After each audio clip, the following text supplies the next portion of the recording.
যে 4-5 দিন আগে আমরা নার্সারি থেকে এই স্ট্রবেরির চারাটা এনেছিলাম। আমরা তখন প্রতিস্থাপন করেছিলাম এই চারাটা এই ছোট্ট 8 ইঞ্চির পটটার মধ্যে। এর মধ্যে আমরা মাটি, ভার্মি কম্পোস্ট এবং আরও যা যা টুকটাক সিম্পল পুরোনো মাটির টবের ঝাড়া যে মাটি সেখান থেকে দিয়ে এটাকে প্রতিস্থাপন করেছিলাম। এবং তখন এর মধ্যে আমরা হিউমিক অ্যাসিডের জল দিয়ে ভরাট করেছিলাম। এবং আজ এই 4-5 দিন পর একটু মাটিটা শুকিয়ে গেছে, গাছটাও ধরে গেছে সুন্দর, কোনো অসুবিধা নেই গাছটা।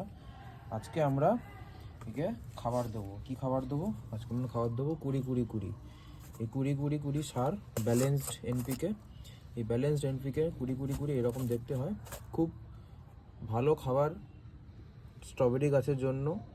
এবং একটু ঢেলে দেখাই, এই যে মনে হচ্ছে স্ট্রবেরি ফ্লেভার। যাই হোক, এই খাবার আমরা 2 গ্রাম 1 লিটার জলের মধ্যে মিশিয়ে নিয়েছি। সেখান থেকে নিয়ে আমরা ভালো করে গাছে খাবার দেবো এবং গাছটাকে পুরো ভিজিয়ে দেবো। এইভাবে আমার কাছে একটু স্প্রেয়ারটা নেই তাই দেখাতে পারছি না, বাট এরকম করে উপরটা ভিজিয়ে দেবো।